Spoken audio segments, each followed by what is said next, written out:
আমার ভাইয়ের গায়ে হাত তুলেছে। চুপ করে থাকিস না দুরন্ত, বল বল। তুমি মাথা ঠান্ডা করো ভাইয়া, শান্ত হও। এই এই তুই আমাকে শান্ত হতে বলছিস?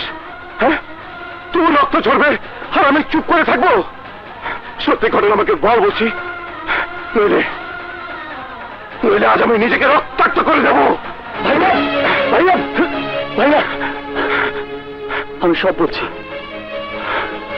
রাজুরা মধ্য সীমানার জমির ধান কাটছিল, তাই খুললাম। কি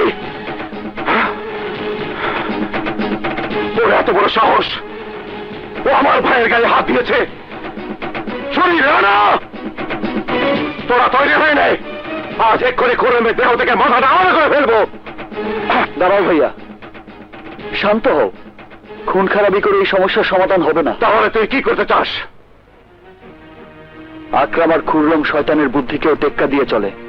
ওদের কোনো বুকপিট নেই, যে কোনো সময় ওরা অসহায় কৃষকদের উপর গুপ্ত হামলা করতে পারে। তাই বাবার দান করা জমিগুলোর সাথে আমাদের কিছু জমি একসাথে করে কৃষকদের নামে রেজিস্ট্রি করে দাও, যাতে ওই জমির উপর ওরা আর কোনোদিন দাবি খাটাতে না পারে। ঠিক বলেছিস, চল আজকে এই ডিসির সাথে এই ব্যাপারে আলোচনা করে নেব। পেপারস ঠিক আছে, তবে একটু সময় লাগবে। আগামী নববর্ষের দিন আপনার লোকদের মাঝে দলিল বিতরণ করতে পারবেন।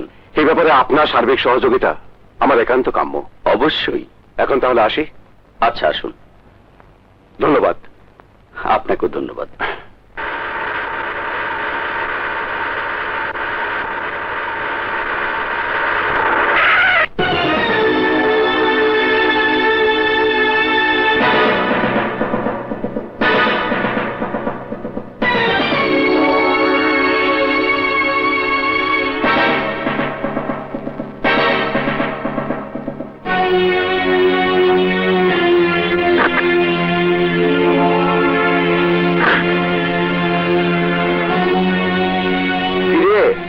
তোর বাঘা ভাইটা কোথায়? ভয় পেয়ে বিড়ালের মতো পালিয়েছে? এই আকরামের লাথি খাওয়া কুকুরের দল, ঝড় তুফান সাইক্লোন আর টর্নেডো, যে পাহাড়কে তিল পরিমাণ নড়াতে পারে না, সে হচ্ছে আমার ভাই। আর আমি হচ্ছে সেই যমদূত, যে আজ তোদেরকে জমের ঘরে পাঠাবে। তাই নাকি? তাহলে সেই ঘর থেকে আগে তুই ঘুরে আয়।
তোর মামাকে বলে দিস, সাহস থাকলে মুখোমুখি লড়তে, face to face, hand to hand, any time any place.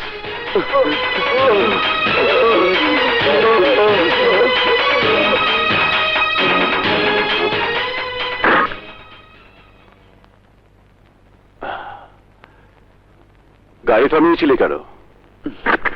Radiator গরম হয়ে গিয়েছিল ভাইয়া, তাই একটু ঠান্ডা করে নিলাম। রাত খাইয়ে শক্তিশালী করাচ্ছি ধোলাইকে এরকম তামা হওয়ার জন্য। ওদের আর মারিস না।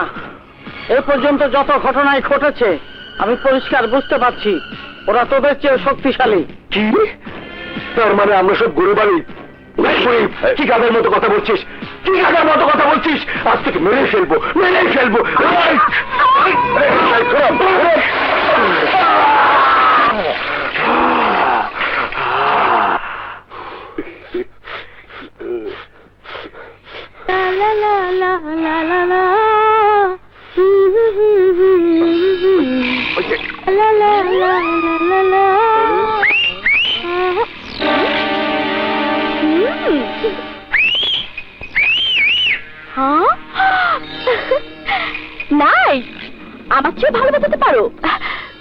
এখানে বসে কি ধরনের ধোঁয়া ছাড়ছো?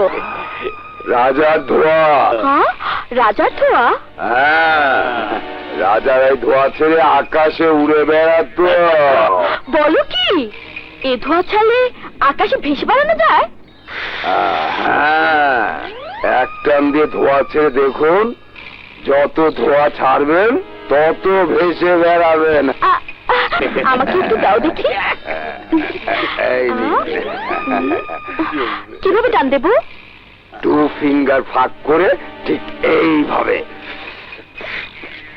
আরো জোরে টান দিন ম্যাডাম। বাহ, সত্যি ভেসে যাচ্ছি। আসুন তো, এসে আমাকে জড়িয়ে ধরুন, দেখবেন দেখবেন আপনি আমাকে নিয়ে ভেসে বেড়াচ্ছেন।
কি হাওয়ায় ভেসে বেড়ানোর শখ মিটেছে?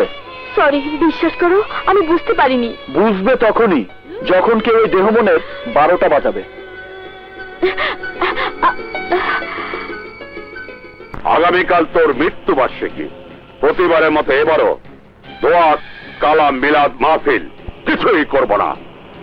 এই আমার যার শত্রু বাপ তুই, তোর কবর যদি হীরাজিলে হতো তাহলে সে কবরের জিয়ারত নয়, তোর জন্য আমাদের জীবনের যে খেসারত দিতে হচ্ছে তার ধিক্কার দিয়ে ছাটা পিটা করতাম।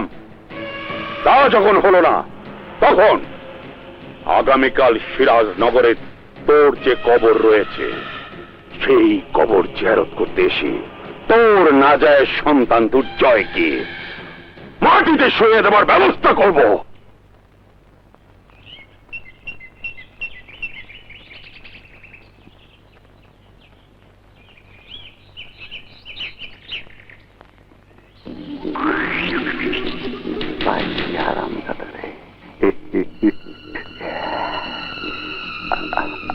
সোনা লক্ষ্মী,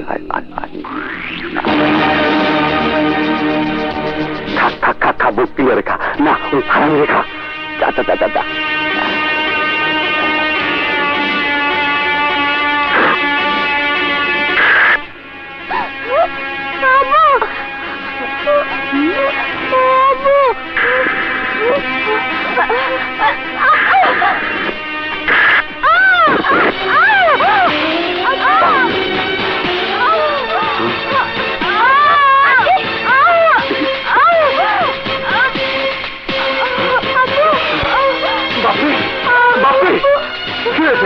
এই আন্টি না থাকলে সাপ আমাকে কামড় দিয়ে মেরে ফেলতো আব্বু। আন্টিকে সাপে কামড় দিয়েছে আব্বু, আন্টিকে বাঁচাও।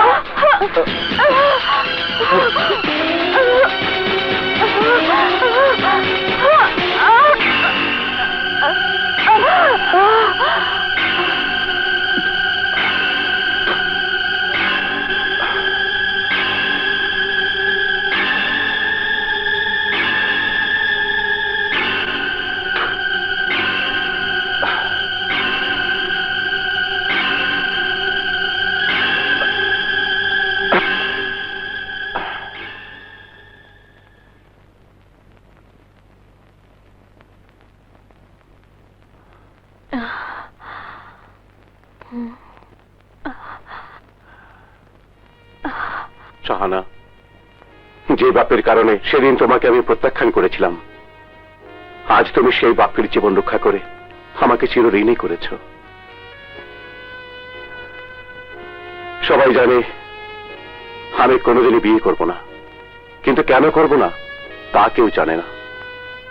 আজ তোমাকে বলছি, এই বাপি যখন তার মায়ের গর্ভে 9 মাসের ছিল, তখন তুমি যে আমার স্বামী তা ভাবতেও ঘৃণা হচ্ছে। যে ভাই সরল বিশ্বাসে তোমার হাতে আমাকে তুলে দিয়েছিল, সেই তুমি আজ এই শয়তানের সঙ্গে হাত মিলিয়ে আমার ভাইকে খুন করতে যাচ্ছ। কিন্তু আমি বেঁচে থাকতে আমার ফেরেশতার মতো ভাইয়ের এক চুল পরিমাণ ক্ষতি হতে দেব না। কি হয়েছে তোর?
Oh!